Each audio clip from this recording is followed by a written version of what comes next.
Okay, welcome to the final of this year's first event, the Liberty Games Open, the first leg of the Supreme Pool Series. First of all, making his way into this first final, from Mayo Bridge, Northern Ireland, Declan Brennan.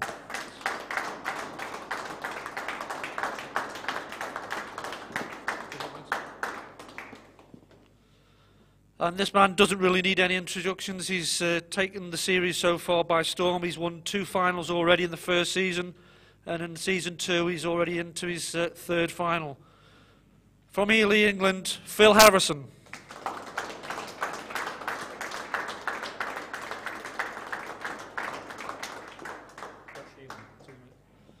Okay, our ref for the final is Viv Rusco, and our timekeeper is Scott Price. The best of 21 frames, guys. Best of luck.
So all the preparation has been done. The finalists are ready. The photographer has taken his pictures and the action is ready to commence. Here we are for the final of the Supreme Pool Series, Event 1, the Liberty Games Open. I'm joined on commentary by 2 legends of the game. Good afternoon, Gareth Potts and Ronan McCarthy. How you doing, gents? Hi, hello, and yeah, massively looking forward to this one. I think the 2 best players, certainly from what I've seen, the 2 best players, and these 2 guys definitely deserve the spot in the final. I'm just here really as the translator in case anyone doesn't understand Ronan. He's very quiet over there today, isn't he? What do you mean? That was what do you mean? No, I'm really looking forward to this one too. It's, I think it's just going to be down to whoever breaks best, because the 2 of them don't seem to be really missing anything at all. So it's basically whoever gets the most balls at the breaks, I think, wins the match. I just overheard a conversation outside like 10 minutes or so ago between yourself, Gareth, and Carla Donahue, and I just overheard him say as I walked past that he's never seen Declan play as well as this.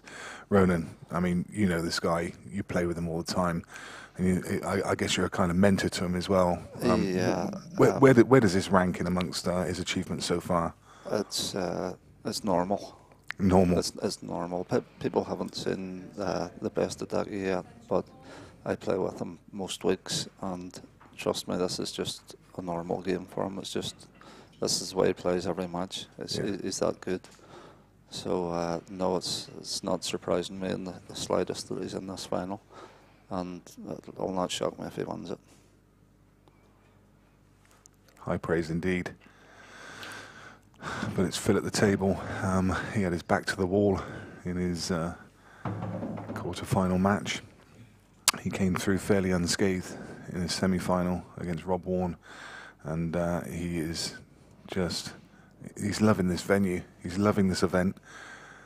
The 3rd final. He's not lost a final yet. What's the chance of him losing today? Well, there's every chance that he'll lose today, but Phil's a great player too, so it's really just down to whoever breaks best. Yeah. Both of them, one's as good as the other. They've both played brilliant. What Gareth said, they've both been the best two players all week, and that's the final you want, because I can't see too many balls being missed.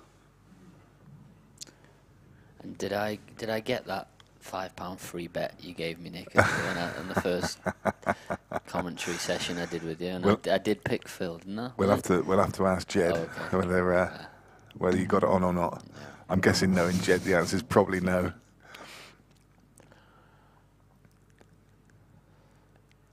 But no, seriously. Obviously, both these guys are brilliant, and I think that you can't overlook Phil's achievements in this series so far. I mean, anytime he has been beat, it's been not necessarily through him playing bad, and he doesn't really look like getting beat, and he doesn't really look like making any mistakes. His cue ball control is unbelievable, and it's funny, me and Rowan just went for a bit of food there, and we were talking about Phil, and I said that he's the only player in the history of English 8-ball that I can think of that hasn't played any other cue sport discipline. And I mean almost never. I've never known him playing a snooker event, I've never known him playing an American pool event, a Chinese 8-ball event. I've never known him play anything other than English 8-ball. Yeah. And that's no shock that his knowledge of exactly what the balls are doing, the physics of the balls, exactly. You know, Ronan mentioned in his match and the quarterfinals against him how he manipulates the cue ball, how he manufactures angles when he's almost straight, and that's because he is just a die-hard English 8-ball player, and he's so knowledgeable with the balls. Wow. Just okay. Yeah, just okay. But I'm not sure he is. I think he is. Well, you won't tell by Phil's body language, because he's pulling it like he's not okay. But I think this is like really thin. But yeah, just going back to that, he's only ever played English 8-ball. So you know the other players that dabble in a lot of different cue sports obviously have to contend with the different weight of balls, the different equipment. Where Phil has never ever done anything. And yeah, I think he had a very quick dabble into 9-ball for 1 year and played on the tour a few matches, but that's pretty much it. As I say, as you say, he's been dedicated to 8-ball for years, and no surprise that we keep seeing him crop up in these later stages of the tournament. But an early mistake from him. That could cost him the match.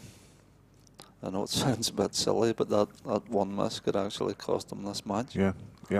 If it's of the standard we expect it to be, and breaking and dishing. That's the level I'm expecting. Yeah, an early break of serve is hugely important.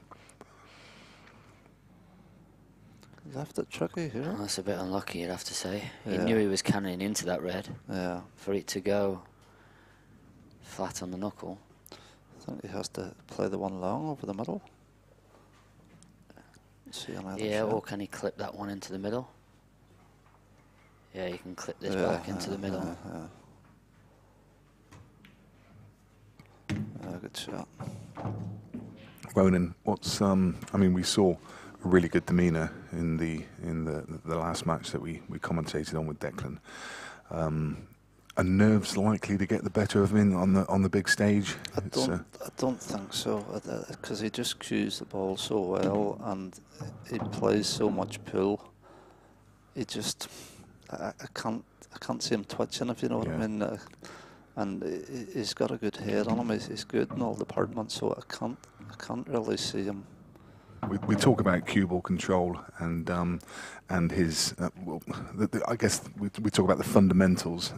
His stance. He's got everything, hasn't he? Yeah. He's got everything that he needs. So when you get into those pressure situations, there's not a lot that can go wrong. No, there's very little. And Gareth was saying about Phil having just an all 8-ball background. Well, Declan actually was he was a very, very good snooker player.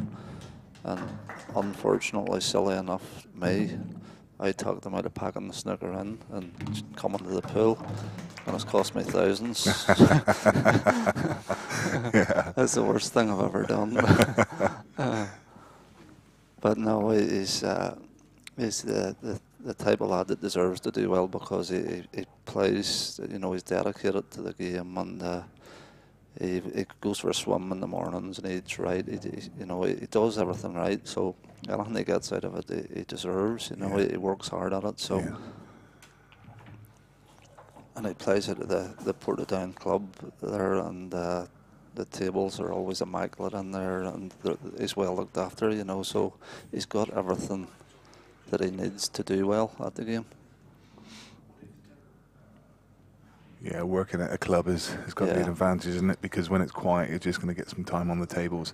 Is he a big practicer? He puts a lot of time in, and he spends a lot of time working on different things. His break, and he works hard. So is he someone he'll work on his own on routines and on certain aspects of his game, or is he playing against other people? He actually he had nobody to play one day, and he actually played against himself. And every game that he dry broke, he counted it as a loss, and every game that he missed, he counted it as a loss, and he ended up losing 21-18. So, having said that, look, how should you get enough? Well, I think you can count this one as a loss as well. Yeah. Because look at the yellows. Yeah. Well, that's another thing that'll win this match. Just a wee bit of luck either way. You know, the slightest wee run of the ball will just change the whole pattern of the match. Yeah, I think one of the highest standard that we've seen here was probably the final between Mick Hill and Phil Harrison, where it was just going toe to toe, and I think that went to 10 each. That was a brilliant game, and could see something very similar here. Yeah, well, I don't think there was too many balls missed in the semi-final between Declan and Sean. No. I think Sean maybe didn't really miss anything, and he's lost the match. Yeah. You know, so that's what you're up against. So. Yeah, I think there was one ball missed. I mean, it's crazy. Yeah, it's a crazy standard, but.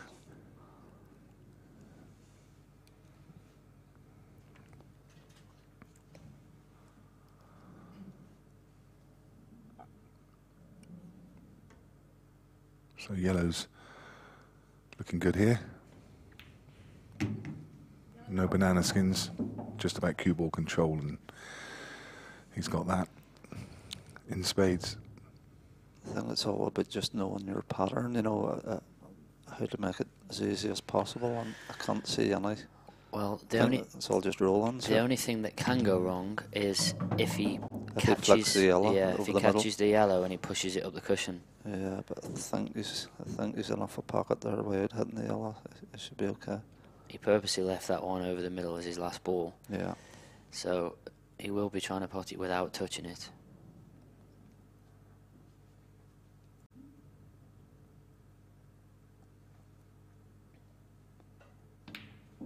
Oh. Well, he had to go that way because he left himself must have been off angle. Still can't really see much. Oh, he's shaking the head. He must be a millimetre out of position.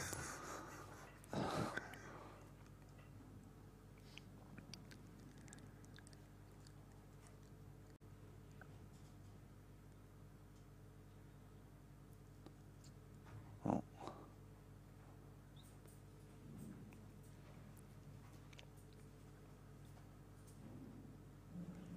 Interesting bridge hand. Oh, I was missed it. Oh, wow. Wow. It's funny, it's just an interesting bridge hand. I don't know if we can bring you another shot of that, but he actually had his first finger sort of pressed against the top of his index finger.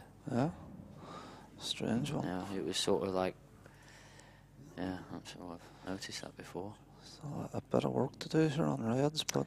He has, but just be happy getting back to the table. He has, yeah, but you remember obviously the rules of he can play the loss of turn shot. Yeah. This red that's closest to the line is the perfect ball to kick one or two of those off the side cushion. He's looking to leave himself. He'd love to. In the middle. He'd love to have an angle on the one straight into the right corner to screw back and develop the bottom one. Yeah, and then he could take the one and he's got another one. Yeah, he hasn't got that angle, so he's attacking the bottom one here. Shit. Oh, he's been unlucky there. Might have the plant, has he? But Does the bottom one go? no, he's only got a plant with half a pocket. Could have fell better that.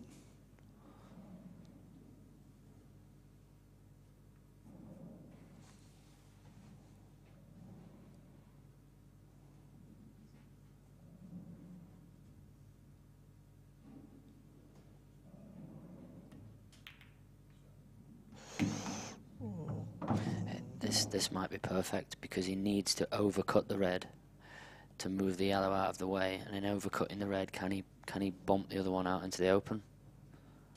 If not, he can maybe kick into this yellow and at least it frees that. I think he might be. Yeah, he could. Yeah, he's good on. Oh, it's perfect. He could play my shot, but he didn't catch. He didn't catch the yellow. He didn't catch the yellow, which was really the first part of the shot, wasn't it? But I think it goes up past the black. Do you think? Yeah. Oh, it looks close. He might play the white around the two cushions and try and land over near the middle pocket, take it into the other corner if he's not. I think it does go. He just dabbed this. He's got a good cue action Yeah, that he can dab that over. He's short though.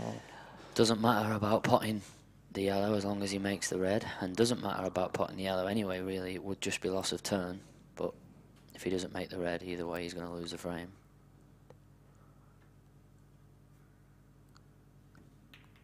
No, nowhere near. No.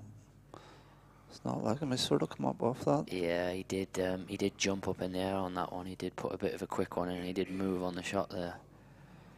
It was tight, and obviously he had to err on the side of the left cushion, but he did move on that, and that is the first time I've ever seen him move.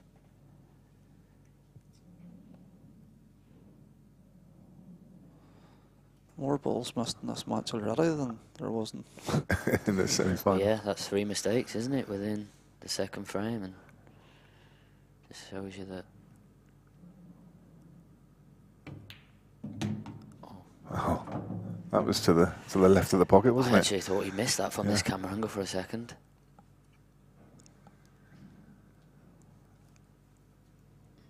So I realise that there are people joining us throughout the evening. You're here with us watching the Supreme Pool Series Liberty Games Open Event 1. This is the final between Declan Brennan from Ireland and Phil Harrison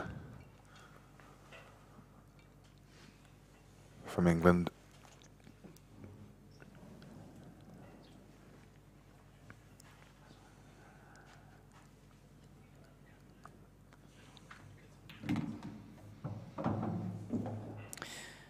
As I mentioned before, you do play for targets, and there was a chalk mark there on that left side cushion, and that's what he would have aimed for, and that's exactly where he's put the cue ball.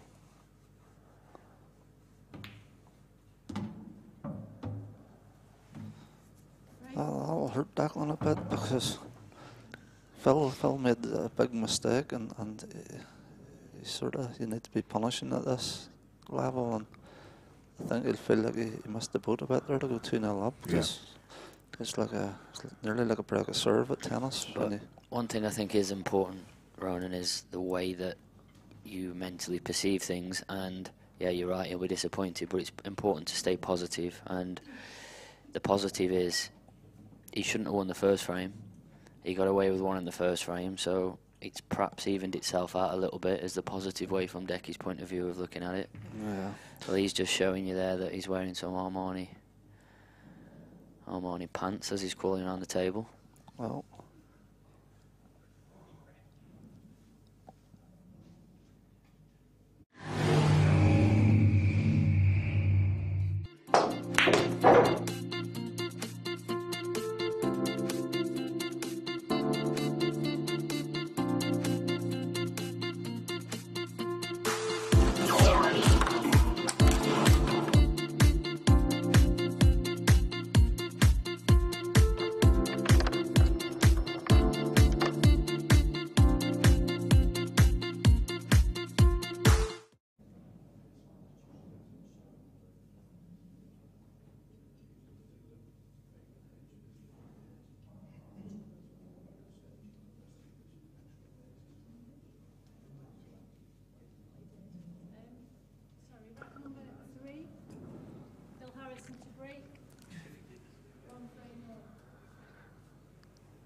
So one each.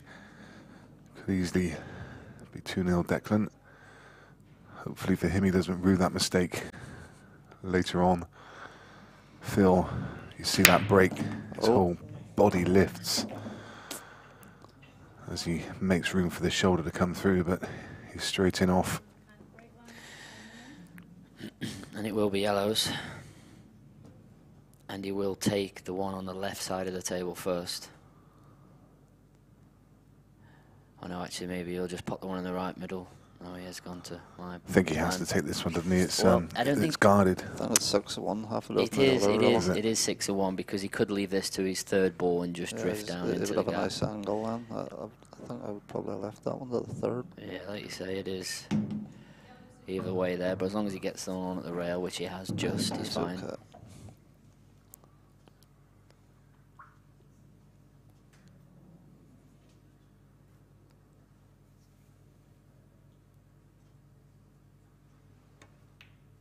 I think that's the thing that impresses me most about Declan, because 9 out of 10 snooker players that go to play pool, they're really all over the place with the cue ball, having to pot long hard balls all the time, whereas his patterns are just that good that he never seems to have a hard pot. And I think what comes with that though is the amount of time that he's practicing. You just end up, you know, it gets drilled into you, doesn't it? If he's playing, you know, 50, 60, 70 frames a day or more, you just become accustomed to knowing what to do, don't you? And you can see how comfortable he is around the table, that he knows exactly what he's doing. You can't look that comfortable if you're not obviously practicing a lot. Both of these guys look comfortable. They don't have to second guess where the cue ball's going, and they don't think, oh, is the cue ball hitting that, or do I need to play that with side to get there? They just automatically know.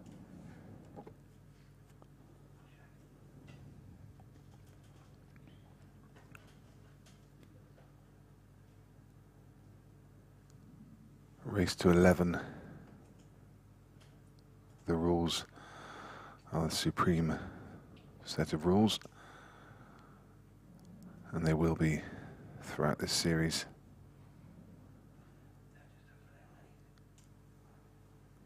How are you finding the rules, Ronan? I've said before, from the first time I've played them, they're the best rules I've ever played.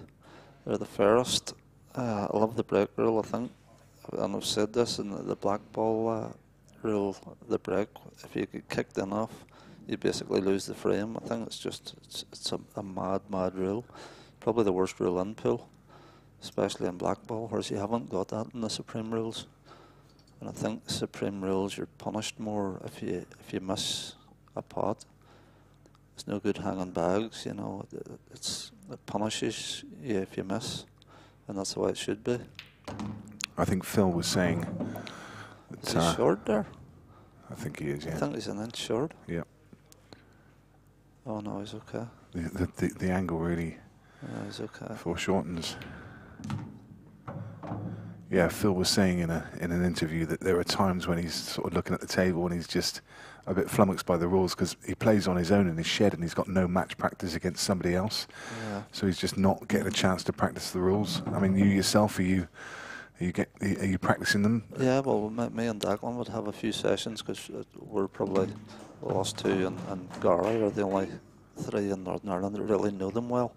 So yeah, I would practice with Declan the week before we come over. I mean, it's just about almost getting them embedded. I've said it a few times over the weekend, but they're not in players' psyche. So when they look at the table, they're not seeing sometimes that obvious shot because it's not in their mindset. And that takes a long time to embed that. It does. The big thing with it is that the difference is when there is a bit of a tactical frame, the difference between when you're winning and losing in the frame is the complete opposite. And what I mean by that is having a ball over the pocket, like Ronan just said, at this game is a disadvantage, where certainly in the contrast to that at World Rules, it's definitely an advantage.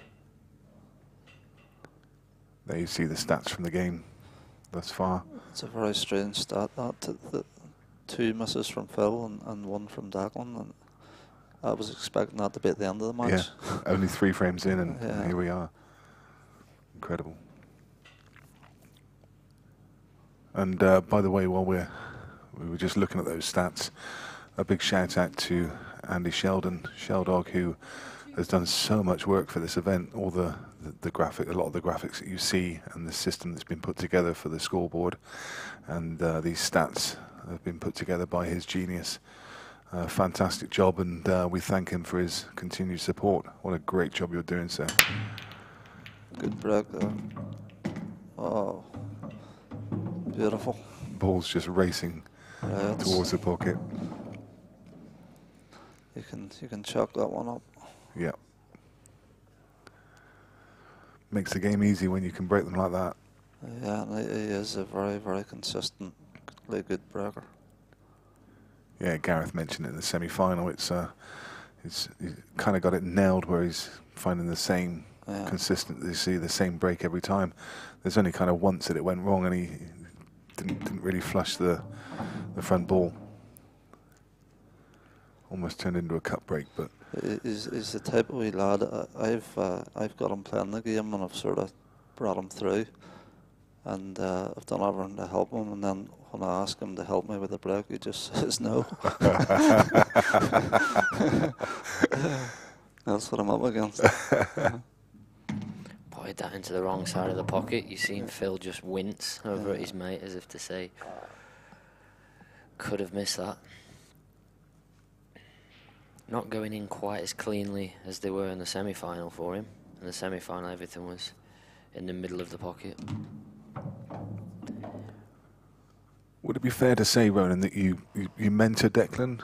Do you have you kind of taken him under your wing? And I mean, it's hard to kind of teach someone, but you can pass on a lot of experience, can't you? So. Yeah, well, to be fair to him, he's always anything that he's doing on pool, or if he's got any money matches, or anything, he'll always phone me and say, "What do you think?" You know, he's one of those.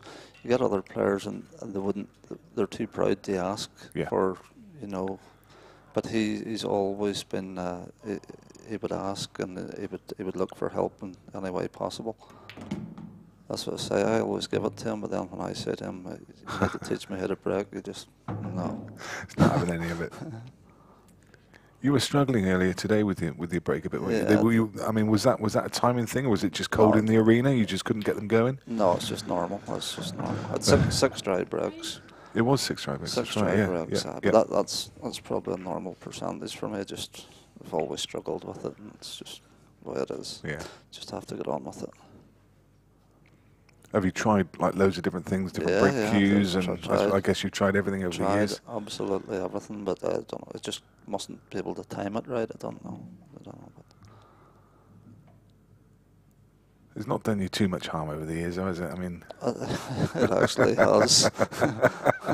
Well, in the context of things, you still had an amazing career, even though you got that kind of handicap. So I've done. Just think if you could have broken well, you'd be 5 times world champion by now, wouldn't you? Yeah, well, it would definitely help. I would have a few more titles under the belt. All right.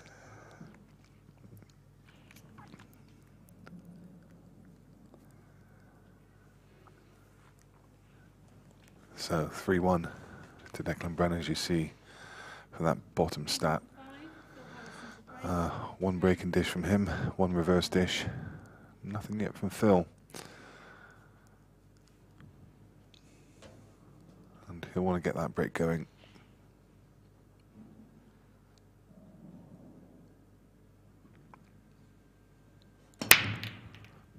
Hit those nice. That was good. Good well, strike.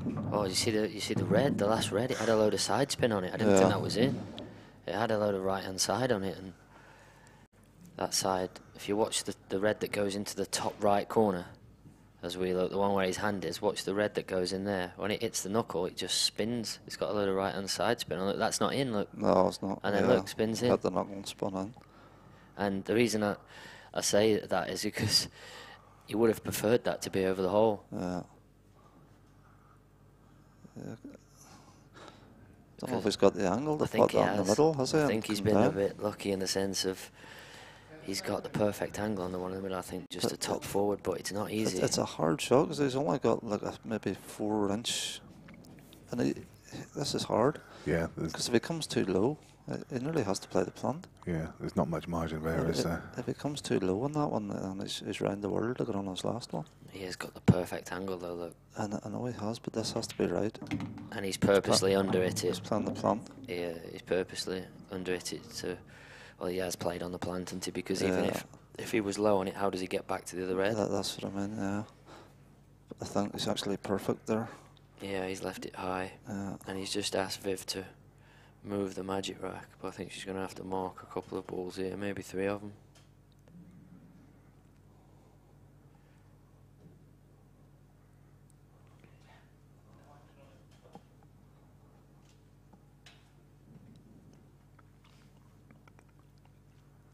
Oh, she just touched the ball. Don't think it's really going to affect, as long as she doesn't move the plant, I don't think it's really going to affect. No, it hasn't made any difference. She touched it, but it didn't really move, did it? No, that will not affect the game in any way.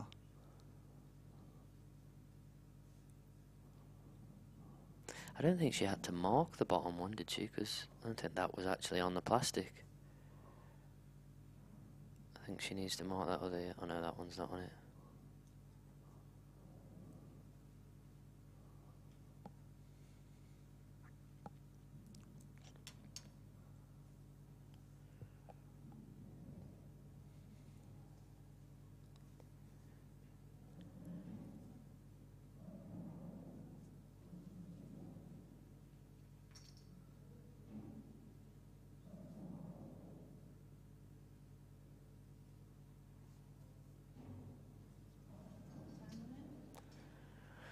So, when playing the plant, pick your point on the cushion, forget the other balls there. Little tip for anyone. I need to improve the way that you play plant, so you forget that the second ball's there and pick the point on the cushion. It's easier to do when there's logos all over the table. You'd pick a point and just hit the first ball to the point.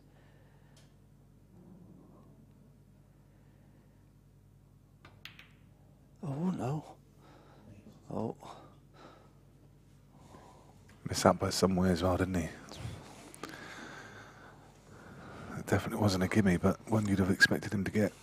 Certainly get closer than that. I don't think Phil played the plant, like I said. I think he was aiming for a point on the red. Because he sort of...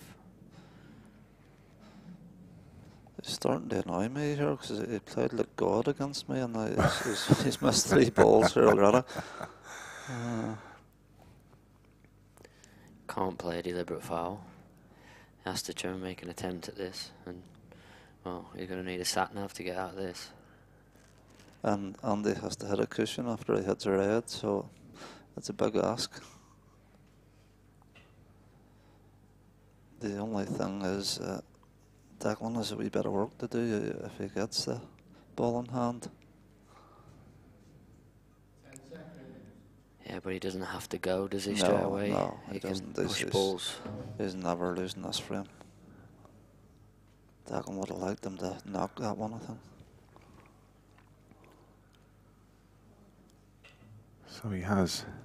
So he'll put the cue ball somewhere near the black a little bit higher, pop the one into the middle, come off the side cushion and just kick his bad ball away a couple of inches. Well, that's what he should play. That's if he goes. I think he's pretty aggressive. I think he sort of has to go. Yeah, I think where the balls are, he'll go. That's it. So he'll put it there, look, and just softly screw down. It doesn't need to be hard. Just tickle it away a couple of inches. As long as he just doesn't catch the red and kick the red out a wee bit. No, that's perfect. Oh, yeah, he's not. He's not. Oh, That's no, what he I played was it scared a of. bit hard, didn't he? Because even if he lands on the yellow beside the red, he's still covered.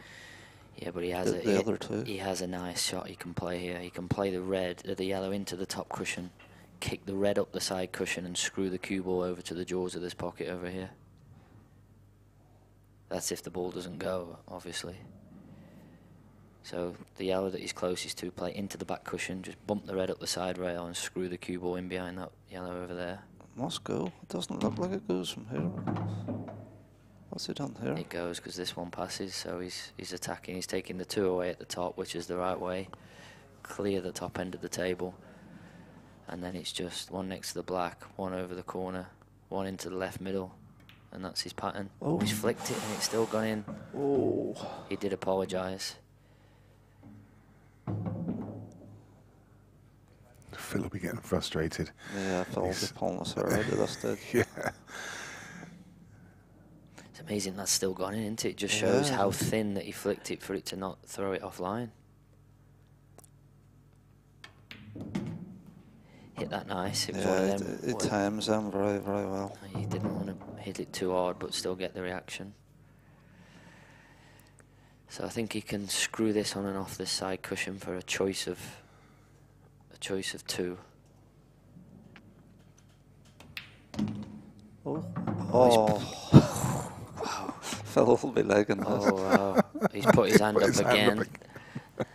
Can we get a shot of Phil's head shaking? And To be honest, Declan is a great player, but he's also the luckiest player I've ever come across in my life. If there's any flicks, he'll get them. no, look, rightly so. Phil has every reason to be shaking his head there because twice he got lucky. Well, what can you say? It's a good performance, but yeah, Phil definitely. So he wasn't playing to touch anything here. He was just playing off the cushion to land on it because it obviously goes. But if you watch it, He never really punched into it enough. That is. he just grazed it. Oh.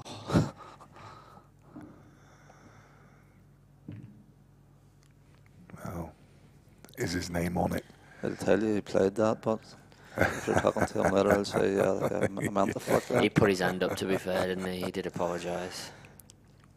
But still doesn't. 4-1 is some formidable lead at the moment. It's certainly not overwhelming. Yeah, Phil seems to be struggling. He'll need to start to fly very soon because he's not going to get many chances of Declan. That's the thing about these two players. You don't really expect them to give you any frames. You know, you really have to play like as good a pool as you can play to beat either of the two of them. But Phil's already gave Declan possibly 3 frames there. It's just not like him.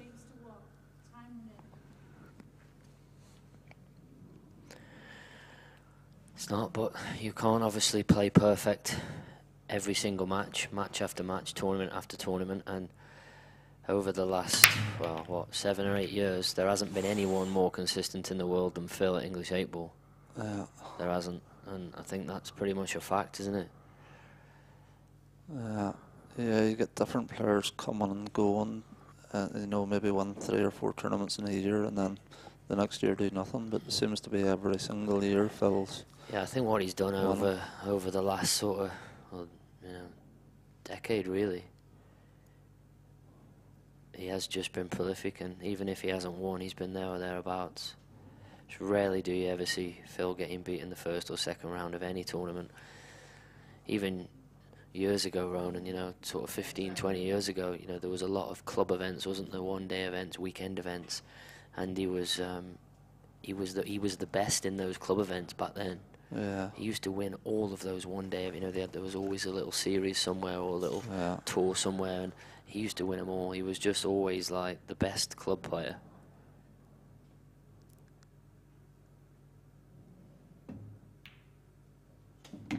Good pot, that.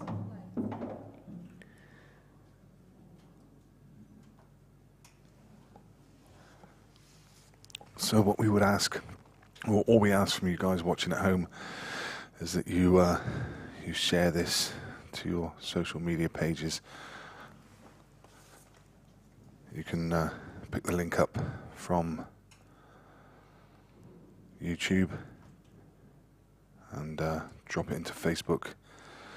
And what better way to spend your early Sunday evening? Hopefully you've had a great afternoon, enjoyed your Sunday lunch, and sit back with a cup of tea or a beer or whatever you choose and enjoy the pool with us. But yeah, if you could just share the stream, you can just click the arrow and copy the link and post it into Facebook, get it onto your wall, help us to increase the profile of the event and also let people watch this great spectacle. The hardest part about this finish, it might sound a wee bit strange, is actually getting onto the black. because he's nearly going to have to leave this bottom ball to last. And if you're wrong, you know, if you're down the left-hand side of the table, it's very hard to get on the black, unless you get down close to this yellow. I think he's okay. I think. Do you know what I'm saying? Yeah, it's think hard to get the angle. I think he can check it in though, can't he? I know it's hard to check on these. I can't see it. Not unless it gets really nearly straight on it. I'll not check. I'll just slide. I don't like this. He needs to pretty much get back to the cue ball, back to where it is now, so he can. He needs the cue ball as close to the reds, doesn't he, in the middle of the table as he possibly can. Yeah. I understand where Ronald's coming from with the concern, but I think he'll be okay, because I think he'll leave a good enough angle on the ball in the middle to see where there's that chalk mark that's to the left of the red. There's like a little dot there, isn't there, on the table. I think if he gets the cue ball there. It's wrong angle. Oh no, that's not. I'm telling you, he's struggling here. That's not the best now, is it? Yeah, as I mentioned a second ago, the cue ball where it was just a minute ago, which was just crossed to the left slightly, would have just let him play it in a natural angle to drift down towards those reds. I think he's going to have to play two cushions and come out near the red in the middle of the table and take the black into the other corner. I don't think he can check this. No, he can't from there. No, I don't think he can from there. This can definitely go wrong. Is he looking at? He's coming around two cushions, surely. This is horrible. Is he looking at a double there? No, he's looking. Or is well, it? Maybe he yeah, is. just bounce He out. he likes a double, Phil. Yeah. I think he is. You know, seems to be dragging it.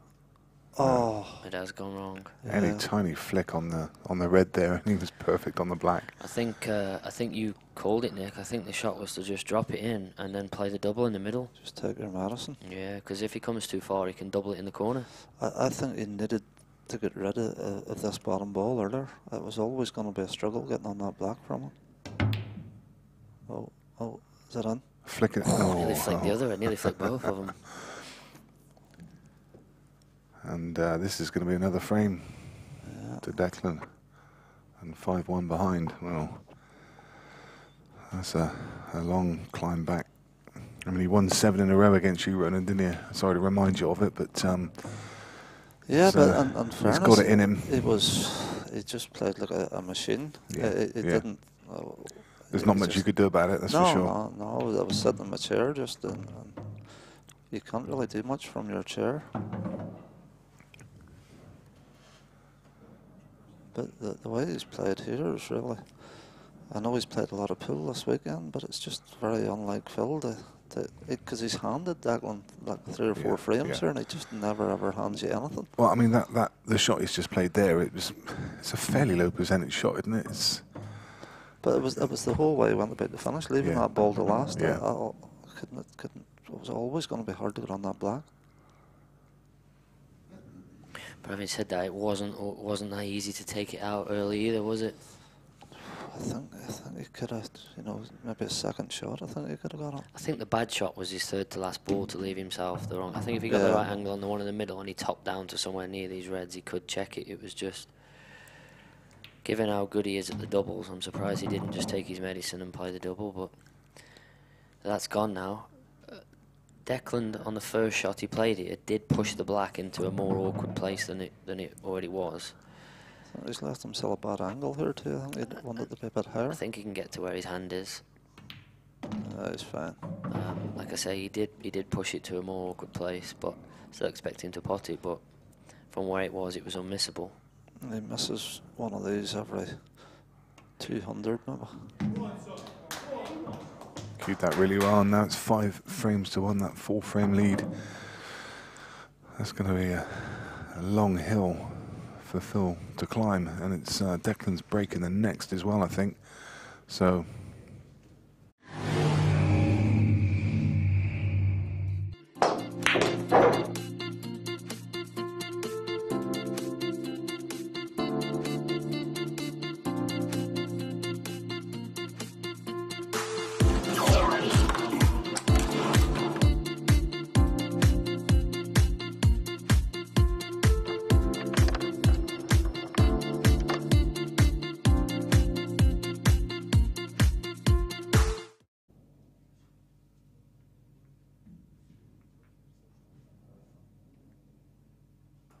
shout out to all of our sponsors, and especially to our title sponsor for this event, Liberty Games. You saw their advert on the screen a second ago. Lots and lots of gaming needs you can get from there. Also to all of our other sponsors that you see around the arena, to Strachan Aramith, and of course to Supreme Pool, to Q Guru, to PPV Guru, to Jed Ronan at the winning post.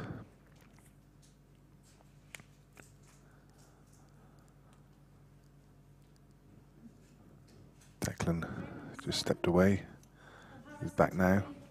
I beg your pardon, it's Phil to break next. I thought it was Declan's, but it's actually Phil's break, and he desperately needs a break dish here. Cannot afford to go another frame behind.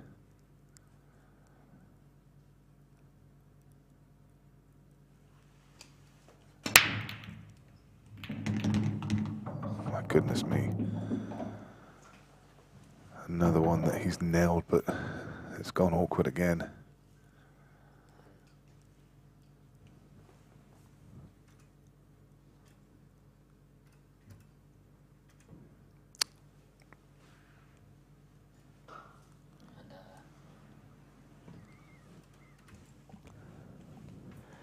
And as that does happen, when you're struggling and you're 5-1 down, it crunches a break and it goes horrible, because can't play yellow onto red or red onto yellow first shot, so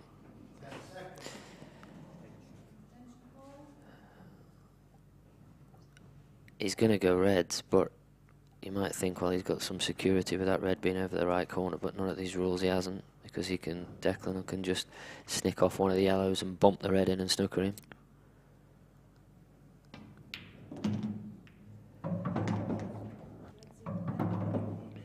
He's left an angle here to get into that area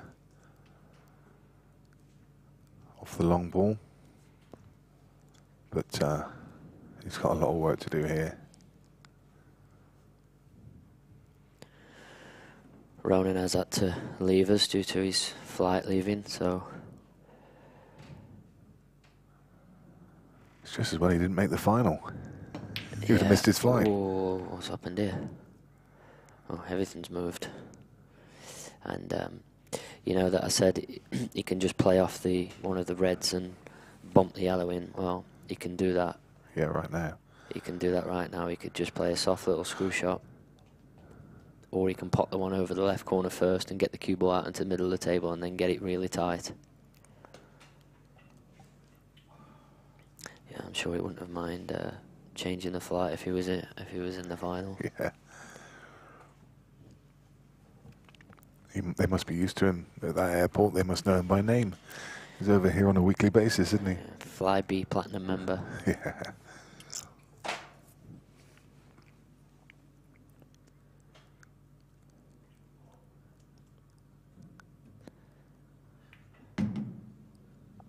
So he's just going to play it and hopefully just run the cue ball in behind it.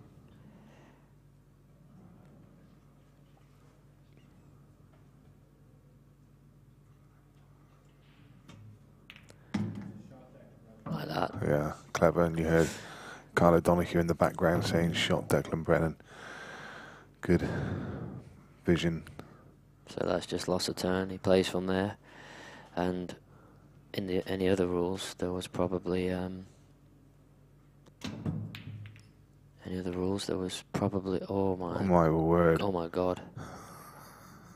I think it still goes. I don't know. Maybe.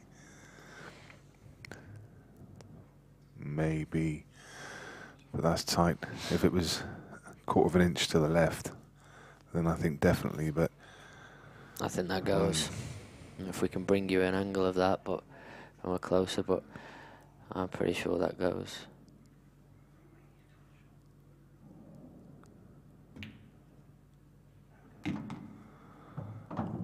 I suggest he's probably decided that it does.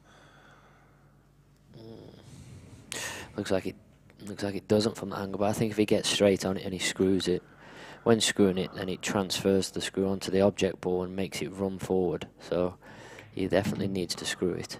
That was a better shot than it looked as well with her inside.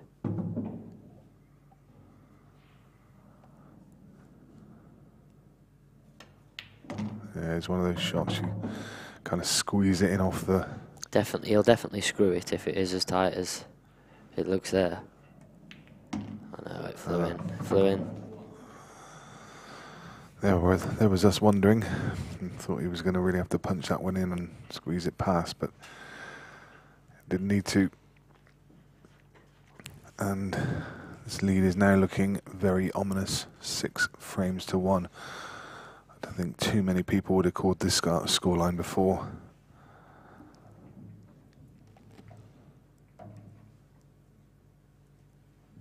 Good evening to everybody watching.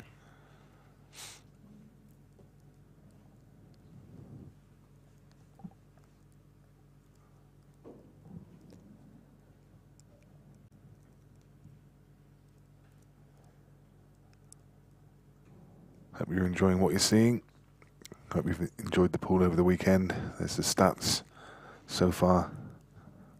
Balls potted from break is not actually the amount of balls they potted. That's how many times they've potted from the break. Obviously, Phil's been potting 3 or 4 balls each time. Well, Phil will be distraught that he's 6-1 down and Declan's only potted from the break once. Yep. Frame number 8, Declan Brennan to break, leading 6 frames to 1. Time running.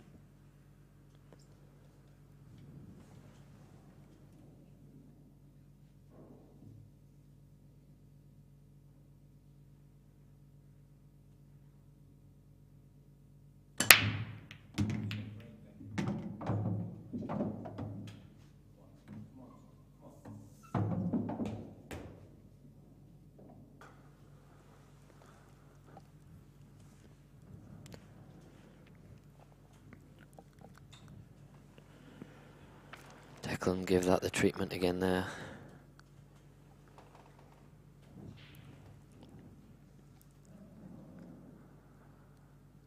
And again, if he can find this frame, 7-1. I don't think there's any way back for Phil from there.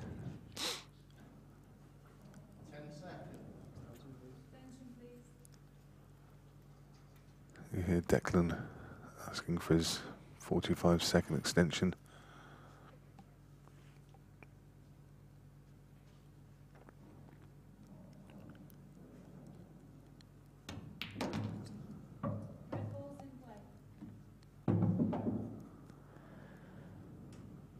All about where he lands on the red. Yeah, he needs an half ball cannon off the yellow so the cue ball drifts down. Oh, he was actually flicking the black. That's a really good shot. It's perfect. Really good shot. And he's actually just the bottom side of it, which makes it even easier.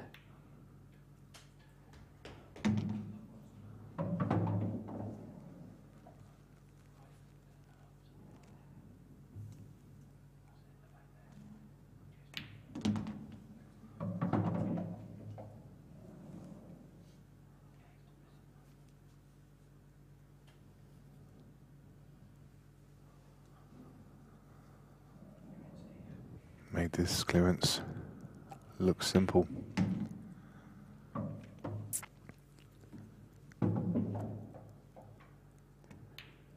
Seven one. Procession.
Harrison to break, trailing 7 frames to 1. Time running.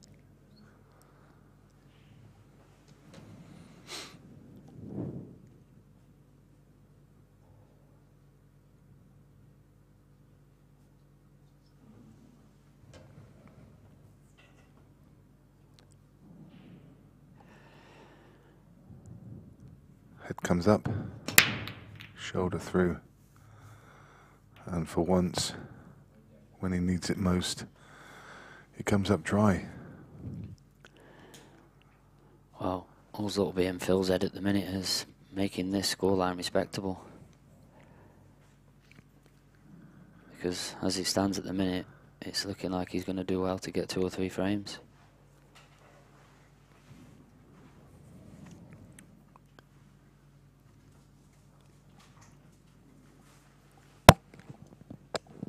Would have been interested to see how the bookmaker priced it, because I know this morning he wasn't taking any bets on Phil, and I think he had some of them had Declan at 11 to 8.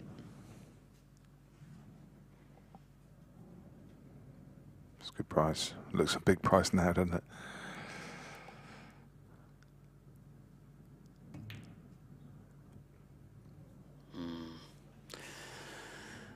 Well, he'll be getting to 2 or 3 frames if Decky keeps making mistakes like that, because he's got him down at the minute and he doesn't want to be taking the foot off, because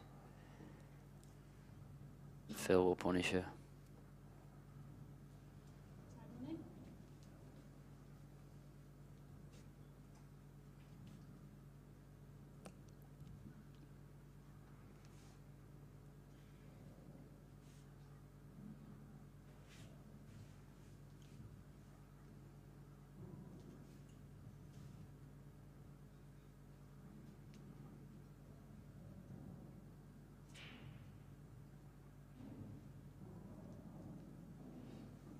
Time running.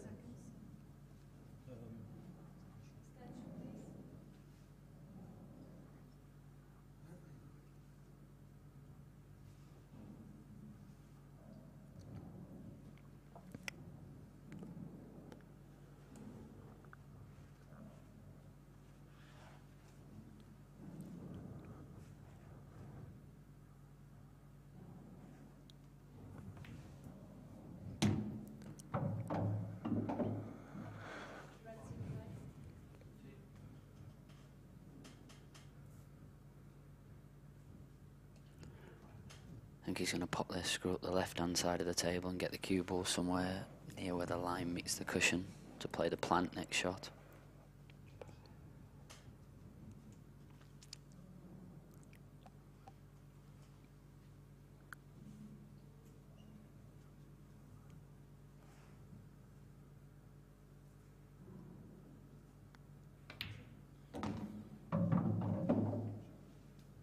Perfect.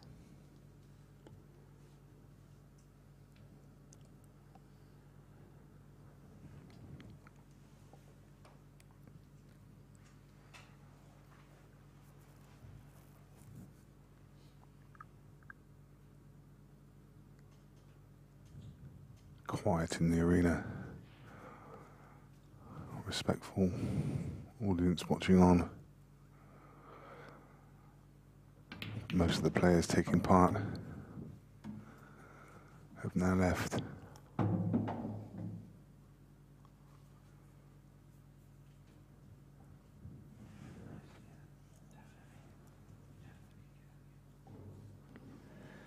It's just all about leaving the right angle on when he pops this one, and then he's going to take one of the other reds away. So he's got to make sure he leaves the right angle to just stun over into the gap of those 2 yellows.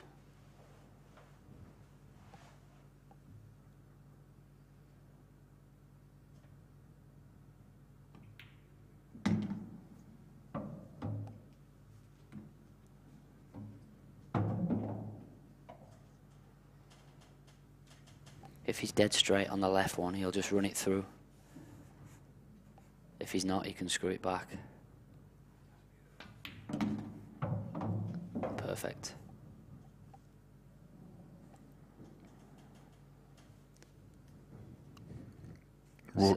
Sorry. So the line is towards the yellow that's on the right hand side of the table, but he will definitely under hit it rather than over hit it. He doesn't want to be behind that. And he has under hit it, but it's okay. He can just soft screw on and off the side cushion. Roy has reminded us that it's not over yet. Remember McAllister Whelan.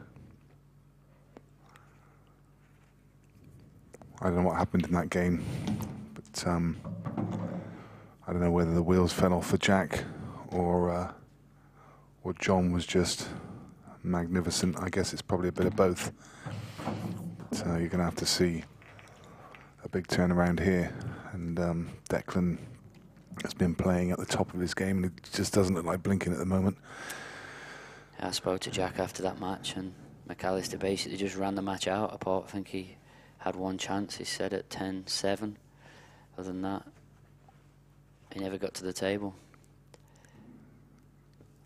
So it can happen, and it doesn't matter how well you break or how well you time the break, you're not guaranteed to make a ball.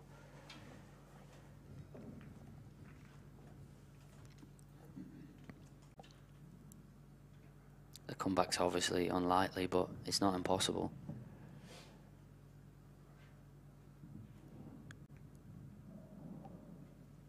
I just think that Declan's playing too well and breaking too well for Phil to get the chances to get back into it. The only way is if his break dries up, but I just don't see that happening. I think he's crunching him too well and hitting him too hard, and he's getting the balls moving too much that I think he's going to make balls off the break.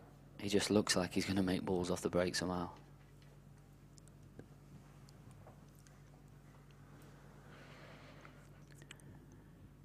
Almost every time he gets the break the same, so he breaks from the right hand side, and the objective is to just hard stun stroke screw the cue ball back down the line of the middle of the table, so over the blue or the brown spot on a snooker table. That's what he's trying to do.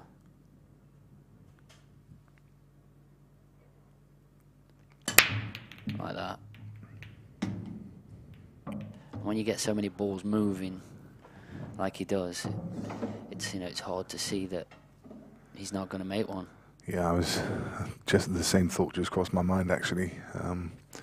You get everything moving, and you give it every chance for one to go down,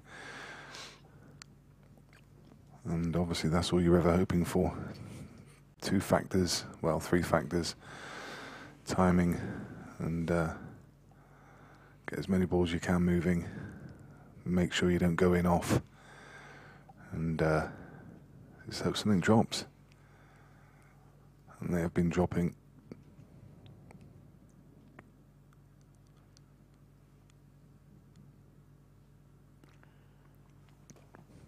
(7-2), 5 behind, but Declan in control.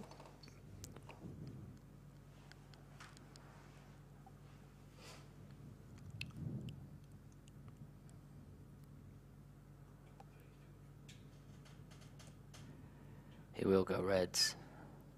10 seconds.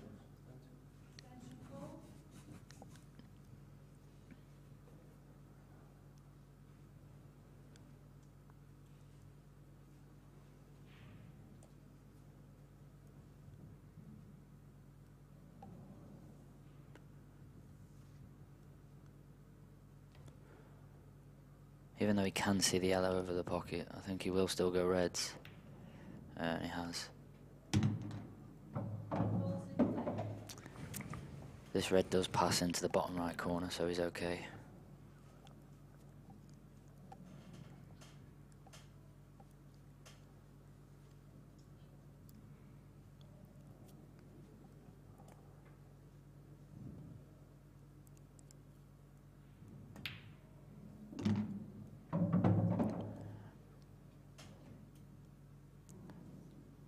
Would have liked to have been a bit closer to this one down the rail.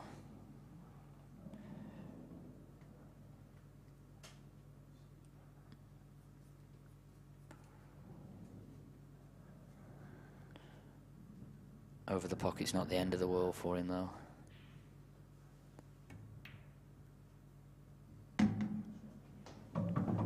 What's the plan for the two at the top of the table? Because that yellow in between the two is kind of So if you're trying to go from left to right, that yellow's kind of in the way of that. Yeah, I think it depends on what angle he's left himself.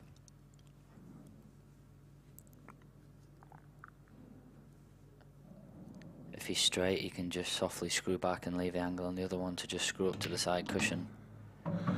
So he's chose to leave this one next to the black until last. He's going to pot this and he's going to screw over. And he's going to use the two yellows as a bit of a guide and try and go in between them. If he kisses the yellow that's on the right hand side of the table, he's happy. If he slides past it, he's happy. So as long as he gets past this first yellow, he's going to be on the one on the cushion. And he hits the yellow, and to be fair, that's probably as awkward as it could have gone, because yes, he's got the right angle, but he is slightly bridging over the yellow, and it's all about if he can get his cue in to get to the bottom of the cue ball. But even so, that shot was all timing, wasn't it? There was no power in it at all, just lovely timing. So he took his medicine. He potted it fat, which meant that the cue ball didn't come quite as far across the table as he would have liked. He would have preferred another sort of 3 or 4 inches to the left there, but... Natural angle taking him towards the yellow? No, I think he's missing it. I'll play it with a bit of right-hand side, and he's missing it. Yeah. Like that.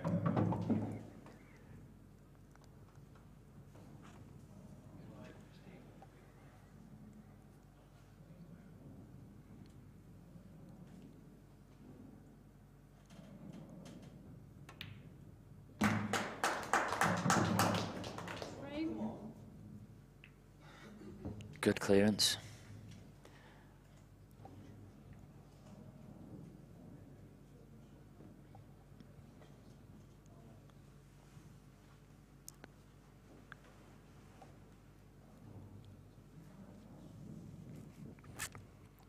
Eight-2 holds on to that 6-frame lead, and now just 3 away from lifting that trophy and taking his first big title.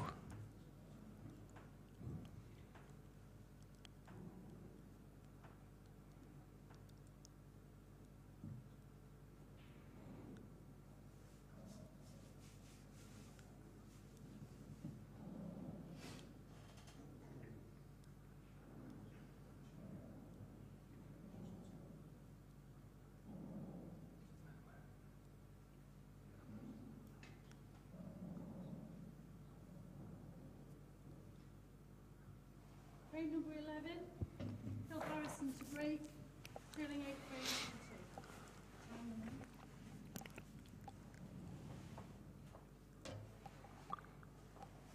2. Another huge break for Phil. Needs to take every chance he can.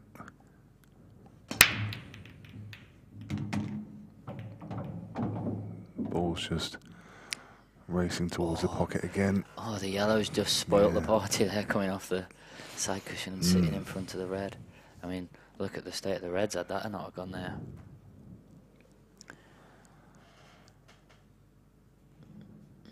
It's just coming a little bit awkward, isn't it, for Phil? Yeah, and the problem with that one, there's no natural ball to attack it with either. The one that's tied up next to the yellow. How does he manoeuvre that? May choose to go yellows and play a skill shot, pot the one in the right middle and stun down and plant the yellow onto the red. That's an option.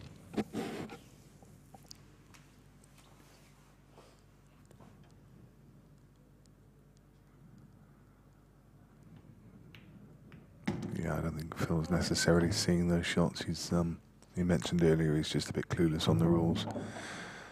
Noticed that Ronan kind of knew what he was doing and he's struggling a bit. Well, what he is, what the plan is he's going to pot this one over the right corner of the red, and then he's going to pot the one into the left corner and come off the side cushion and slide down past the black and try and develop his bad ball, knowing that he's going to be on the one into the middle. Yep. But the problem with that is he can't do anything when he pots the one into the middle. You see, he's attacking it now because he feels as though he's got the perfect angle. You see, so he's attacked it there. Oh dear. He's been desperate again. Can he drop the one in the middle and be able to play the red to bottom left? And that was what I was saying, Nick. Of this one into the middle is quite tight, and he's restricted what he can do with the cue ball. So if that didn't come out nice, which it hasn't, you know, he can't really try and get too cute with the cue ball here. No, it's still horrible, but I still think he can only pot it at the pace he feels the pocket will take it at, and he can then pot the red into the left corner and hold the cue ball onto the yellow. It's just... 5, 4, 3, 2.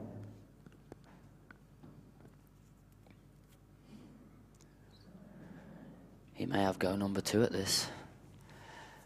Pot the red that's in the middle of the table and go 2 cushions and try and hit the yellow full ball, because then the red goes in the middle. That's the aim. If he comes off the top cushion and hits the yellow full ball, he's perfect. there's a lot can go wrong here, though. Oh, he's completely quit on it. He's quit on it.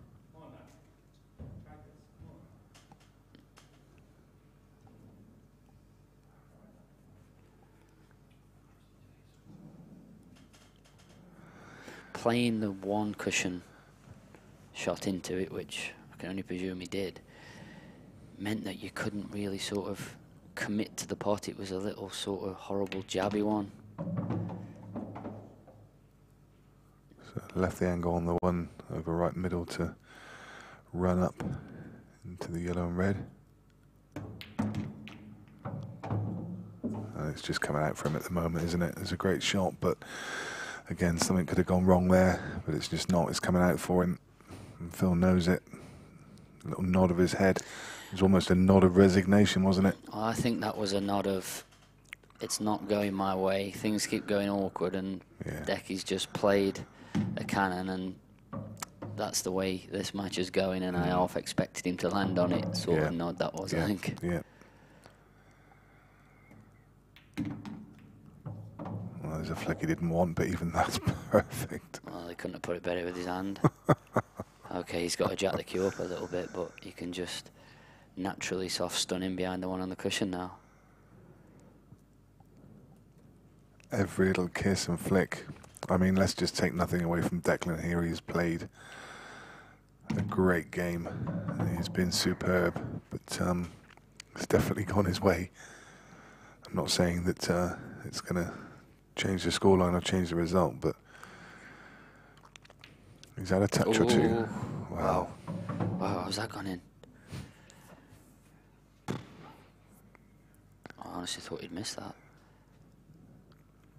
There's old Ted. And I think Declan did as well, because he just sort of paused on the cue. Did, yeah. As Ted Lowe would have said, he wiped his feet.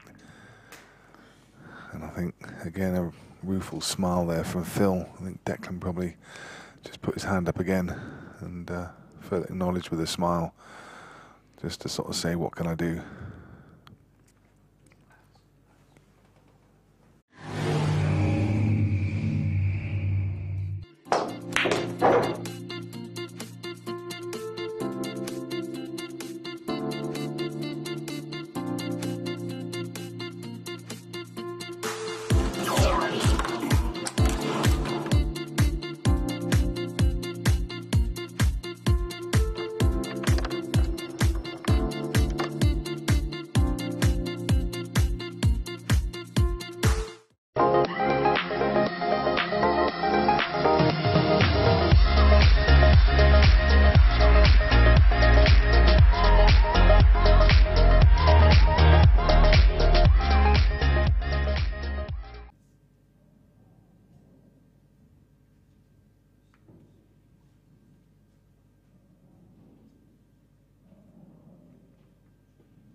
Declan Brennan to break, leading 9 frames to 2. Time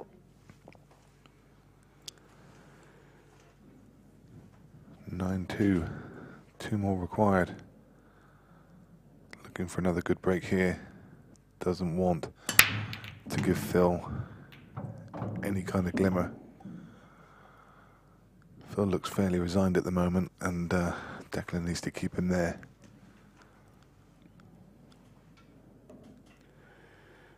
A bit more to do this time. Really is, yeah. The ball's tied up on the side, left-hand side rail. It is, but the yellow passes into the right middle. But if you can get a straightish angle on this yellow into the bottom left corner, you can screw back in a straight line. And if he's now got the angle, which I think he has, he can screw back. He may have to pinch the pocket a little bit, but he wants to screw back and hit that red full ball, 3/4 ball. Any sort of contact with pace on that red is going to develop it.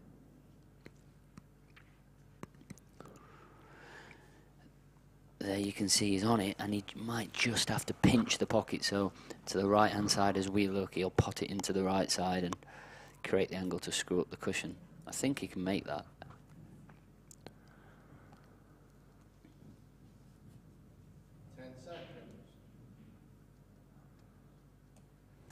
Rerouting. It was definitely the shot he wanted to play, but maybe just felt he didn't quite have the angle, so he's trying to drop on the one in the middle to refine that angle, refine a better angle. Yeah, I don't know if he was going to get a better one, and the reason I like trying to play it then is because he had so many options to land on when playing it. And now he's landed in the wrong shape on the one into left middle. So the problems are mounting at the moment in this frame, and he's going to have to find a really good shot down the line. So now he's going to have to take top right. Another option is if he leaves the right angle after potting this on the one in the middle, he could screw across. Screw across, yeah. And try and get into it while he's still got one of the ball. So he's looking for that angle now. Well, He hasn't got it again. This is his last chance. And the trouble is now all his eggs are in one basket, aren't they? I mean, well, sort of. Depending on the angle, the yellow does double. But to get the cue ball next to the red, so he's able to get the double, isn't easy. So it is almost last chance, but not exactly. As long as he has some shot at the yellow. And you know, this is perfect. yeah, that's definitely. This is perfect this time. And you just expect the way he's been playing, you just expect this to come out. Well, he wants to hit it on the right-hand side of the red, just so the cue ball doesn't stick to it as it follows it up the table. Yeah, if he hits it full ball, he's in trouble. The pace he plays it, he's going to push the red up towards bulk. Missed it. I missed it. You see what happened was he tried to get too much pace into it, and the white arced off the cushion. Yeah. That's why I thought, because the pace he was playing it, I thought he was perfect on it when I said, because you know you can really manipulate. You know, when I said I was talking to Ronan about how he thought how good Phil was at generating angles when almost straight, I'm almost certain that Phil would have played that shot from where I said.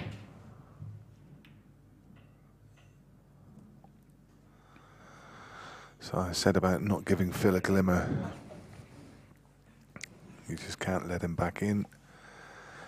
I mean, it's fine at the moment. 9-2, 9-3, he's absolutely fine. But, you know, if Phil can find a way to reel off 3 or 4 frames now, then the pressure starts mounting on Declan. Can't give him a sniff.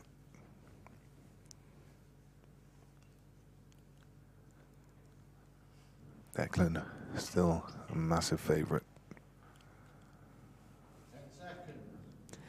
As I said before, when you're this far behind and you're almost just trying to make it respectable so the scoreline's not embarrassing, really. Obviously 11-2, 11-3 scoreline is a bit of a drubbing. Yeah.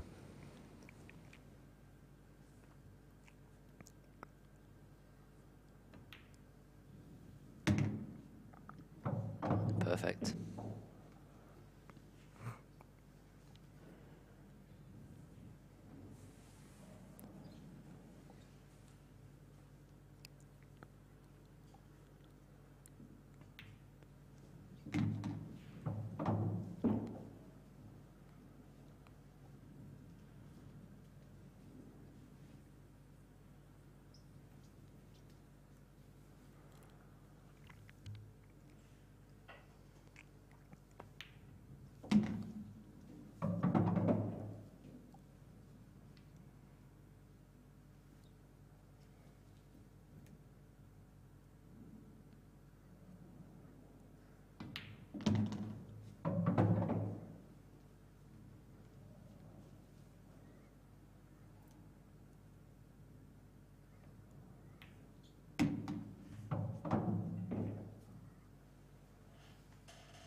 Doing what he needs to do.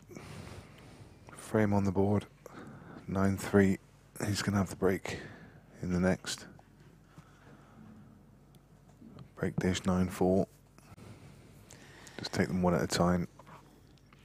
And as long as you can keep your opponent off the hill, then you always feel as though you've got some sort of chance.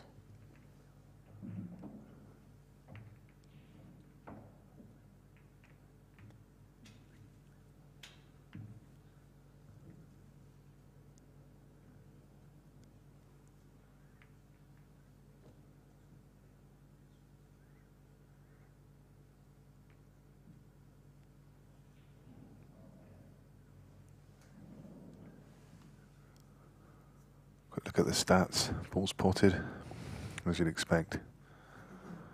Well in Declan's favour. 4 times each they've potted from the break.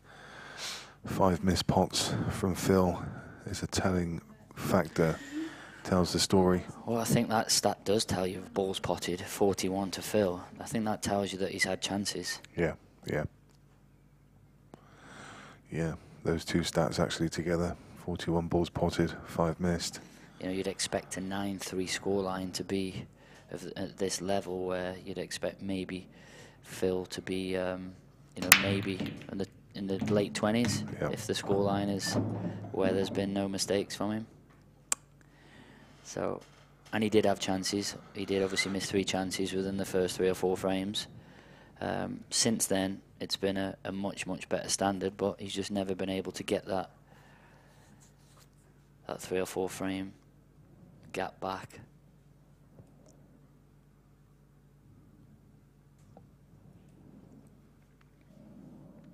Kind of work from the centre and then up the table, perhaps. Yeah, this is nice because he can play the red off the yellow into the middle, and that just frees that one. Not that he's necessarily going to pot it in the middle, but it'll tie the 2 yellows up. And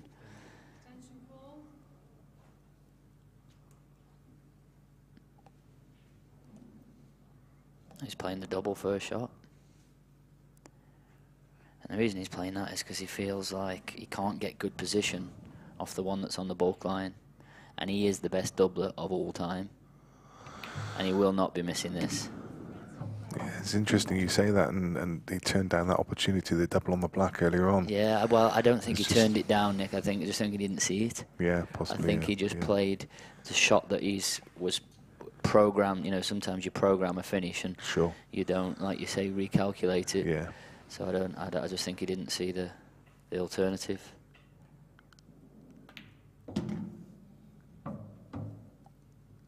I think that's a dead set plant. He stopped in his tracks there, but I think that's a dead set plant into the left middle.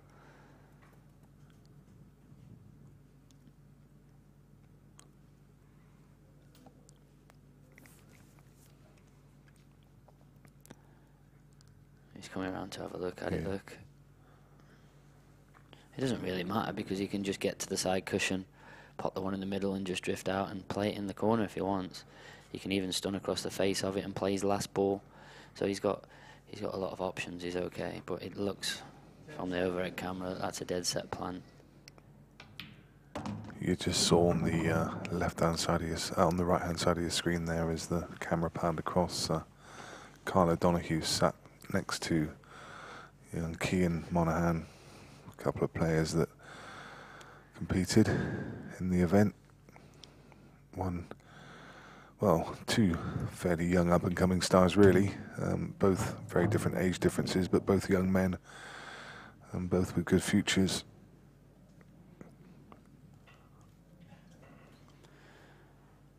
Important that he overhit that shot, not underhit it, because that red doesn't go anywhere else other than into that left middle. So he was, as expected, clever enough to know that he had to be on that side of it.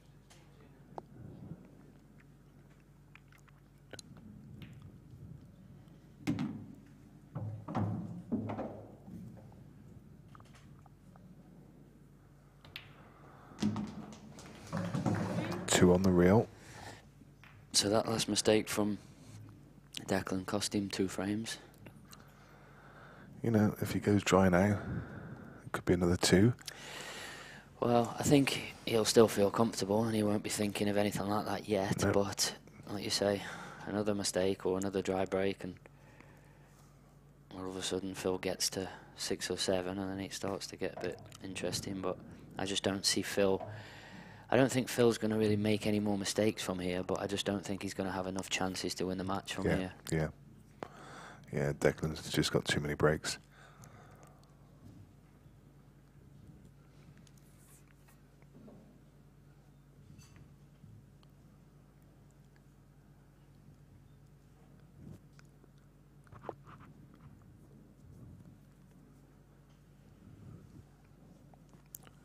No skill shots on there, containing shots. 2 on the side of Declan.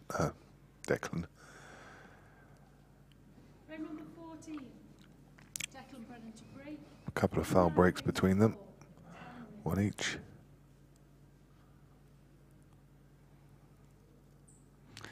Declan's looking at his hand on his break cue there, so he must have a mark on it where he grips it in the same place every time.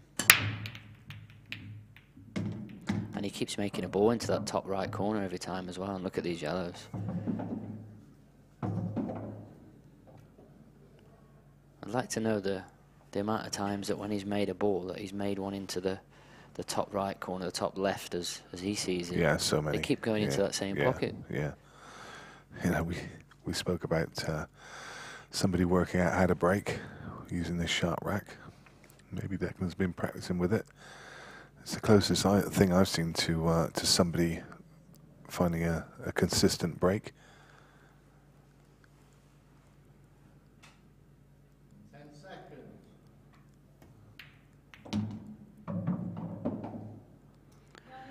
Purposely played into the gap of the one over the right middle, knowing that it didn't matter where the ball went after he played the plant. Don't have to be relying on landing on that when you're playing the plant, because you don't know if you're going to catch it thick or thin, so playing it that way, it didn't matter.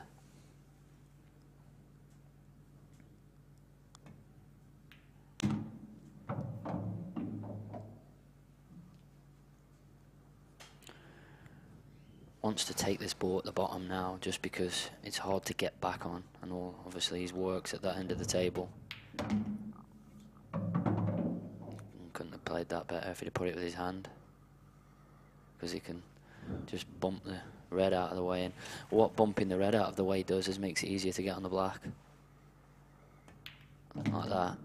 He just knows every time exactly where that cue ball's tracking, and he knows exactly how to execute the shot. It really is a gift that he has. And as Ronan said earlier, it's no surprise to him. This is what he sees day in and day out. A great young talent in Declan Brennan is just about to go on the hill versus Phil Harrison. And what he's about to do is he's about to announce his name on the world stage, really. People have spoke about him and said that he's going to do this and do that and win this and win that, but until you actually start to produce it, then it sort of means nothing. We did wonder whether there was going to be some that nerves maybe play a part. No such thing, is it?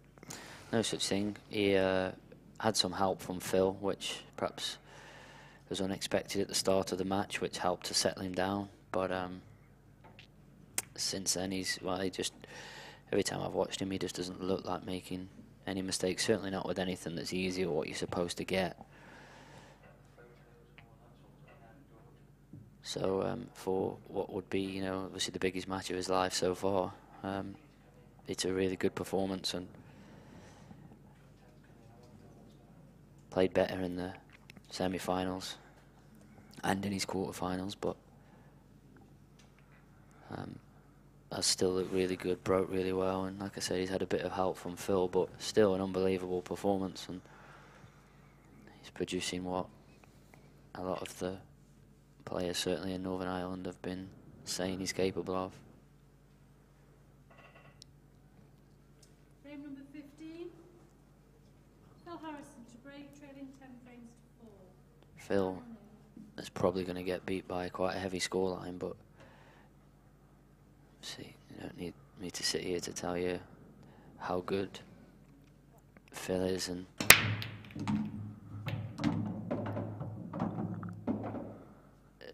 people would die to have a CV anything near as good as what he's got, and I'm sure if Declan's CV is anywhere near as good as what Phil's is, by the time he hangs his cue up, he'll be over the moon. Just take a second to say good evening to Louise Harrison. Louise is watching with interest as her husband is in the final. And Again? the kids, again. And saying that the kids are missing Dad. George and Lucy. Hope you're all doing well down there, and you've enjoyed watching Phil over the weekend. And I'm sure if Phil does go on to lose this final, which looks like he may do, then he'll be stoic in defeat and always a gentleman, and he'll give credit to Declan, what Declan's done. Sometimes it's just not your day. Sometimes it's the opponent's day. And we said in the match between Declan and Sean Chipperfield that it was a real shame to even have a loser in that game. It certainly is here as well. But Declan's done everything right this weekend, and it's all fallen into place for him. And I don't think anyone's going to deny that he's due a big win. An exceptional talent. And a really nice kid to go along with that. I want to say hi to my good mate Anthony, aka Pips Miller, who's watching on the stream. Hello mate, hope you're okay. And one of his boys is doing really well at the boxing. Lost in the final of the I think it was the under 14s British Championships a couple of weekends ago. So hope you and all the baby Pips are okay, mate.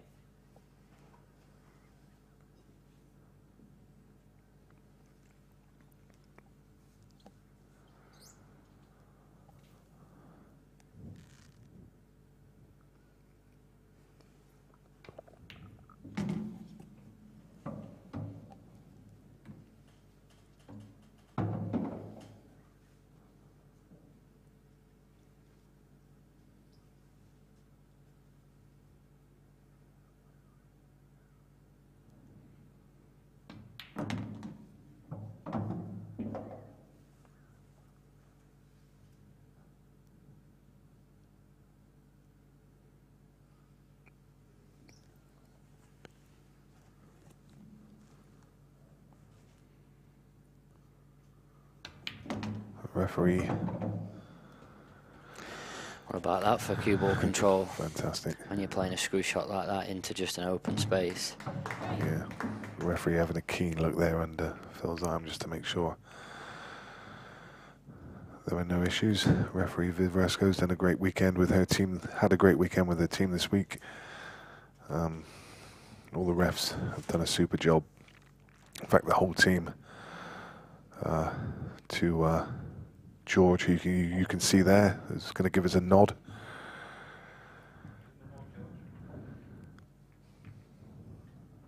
George giving us a nod. And Steve, our other cameraman. Steve there. He can probably give us a nod as well. A little wave from Steve.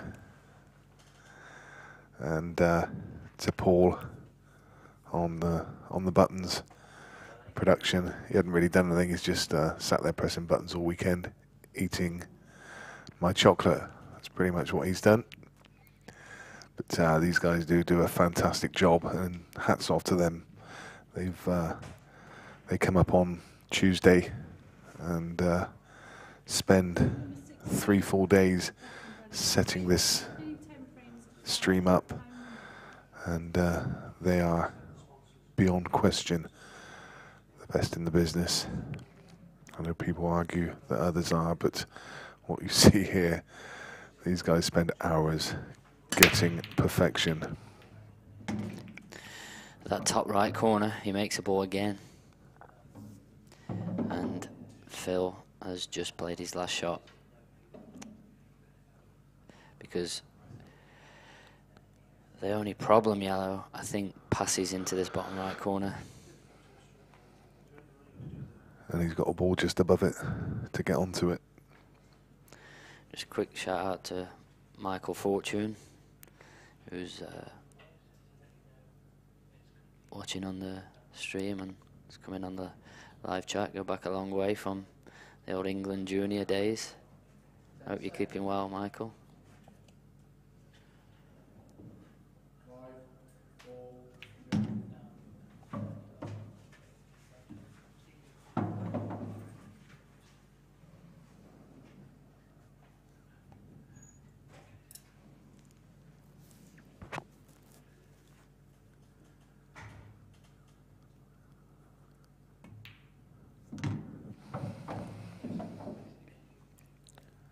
He couldn't have asked for a much better layout. Even if there are nerves. Oh, I want it to be just to the side of this so he can drift the cue ball down to the rail. I think he's landed a little bit too straight, hence why he's changing the route. This time he isn't straight, and this time he is perfect.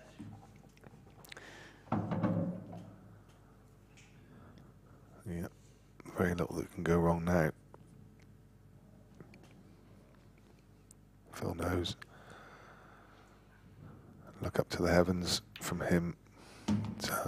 On reflection. Tap on his knee. He knows. On reflection, this will be another great weekend for Phil.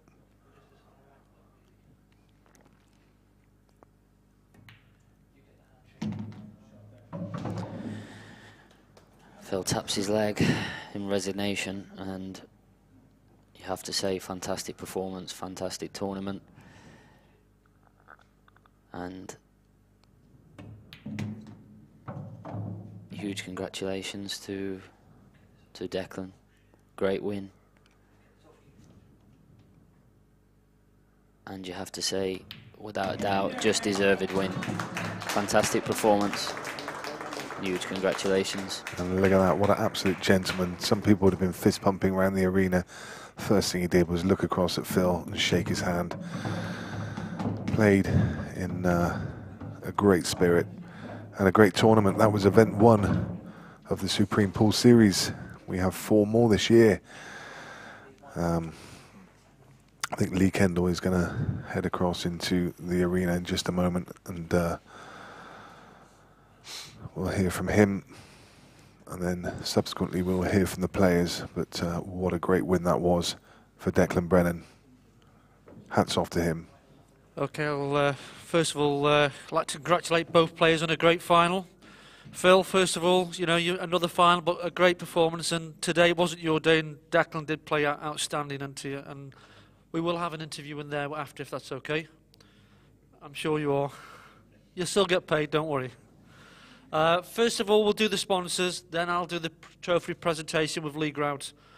Supreme is the title sponsor of the series, so I would like to thank Laura and Dave from Supreme, Liberty Games, Strachan, Aramith, Central Vehicle Leasing, PPV Guru, Sovereign Snooker Services and the Short Rack. All those companies help us to get this event on, so thank you very much to all those. Give a round of applause if you want. Thank you.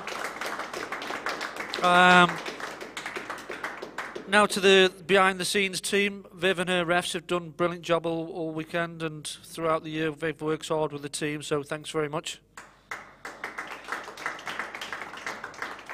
Throughout the year, we spend lots of time with Beer Productions, who work doing all the graphics, all the hard work, and we spend lots of time working on that.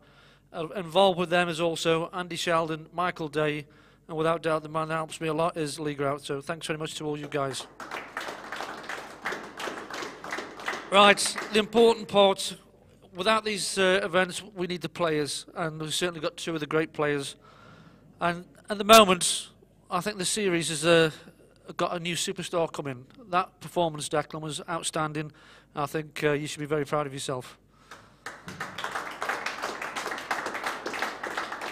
So, League Route, would you come in to do the presentation, please?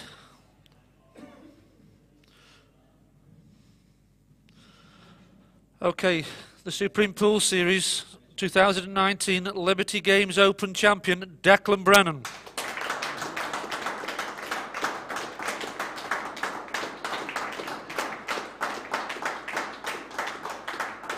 Okay, I'll leave you to do some photographs, then we'll get the two guys in and do an interview in the studio.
Afternoon, everyone. Or good evening. Joined by both of the finalists. Firstly, to you, Phil. I mean, another great weekend, another final. But I mean, what does it feel like to lose a final? Firstly, that's the first one you've lost here. Bloody horrible. No, I was outplayed right from the start. You know, I made a few mistakes and he capitalised on it. And yeah, I just wasn't quite good enough. No, I just wasn't quite good enough. And he played very, very well and well deserved. But I mean, again, you can take so much from the weekend. I mean, that's another amazing performance. At the end of the day, you're not a robot. You can't just turn it on every time, can you? No, I'm happy. I'm happy. Yeah, it'd be nice to play better, but you know, sometimes it doesn't work like that, does it? You know, sometimes the balls don't go for you. It's difficult, you know, but Phil. to be fair, I wasn't as good as Declan today. He played really well. That's what I was going to say. When your opponent comes out and plays so strongly against you, it's hard to come back. I mean, you've done it many a time and you've been the front runner, but when he's been so strong, you know you've got to try and get back into the match. And he never did that, did he? Never. I was trying. I mean, I've given it everything. But there were some messages on the chat box from Louise and George and Lucy watching on. So were they? you know, wishing you the best from home. So you'll be glad to get back to the family, I guess. Oh, it's always lovely, mate. Yeah, it's always, you know, you always go home to your family, don't you? Yeah, fantastic. Yeah, I love the game still, you know. Yeah, of course. But yeah, well played, Declan. Indeed, well played, Declan. I mean, that's got to feel good, hasn't it? Yeah, it hasn't really sunk in, to be honest. Ever since Ronan beat me yesterday, I played Flack and beat him 8-1, and from then I just found... And Ben was straight off the back of a win against Liam Dunster, and then you go and beat him 8-1. I mean, you've been on it this weekend, haven't you? Yeah. The only game I probably had a sort of bad game was actually Ronan. I didn't actually play that bad, but Ronan played well. Yeah. But apart from that, I've been really, really strong. Yeah. Yeah. Ronan was on commentary for the first hour or so of the match, and he had nothing but good things to say about you. You know, we said about, you know, I'd overheard a conversation with Carl O'Donoghue where he'd said he'd never seen you play this well in an event. Ronan said, "Doesn't surprise me." He said, "I see this every week." But he was annoyed because he said he's been helping you throughout your career, and then when he asked you to help him on his break, you just blanking. I'll try to help him. He doesn't want to listen. That's the problem. It's a massive part of your game, though, the break, isn't it? You found an amazing consistency. Yeah. Well, to be honest, from last year, I knew my game was good enough. The only thing I needed to do was get a break that was going to compete with the top boys. I think I've done that this week, so hopefully I can just build on that. But certainly I think you break better when you're playing well. Yeah. When you've got your timing right and you hit the ball sweet, your break's always stronger. Yeah, For definitely. sure. Yeah. No.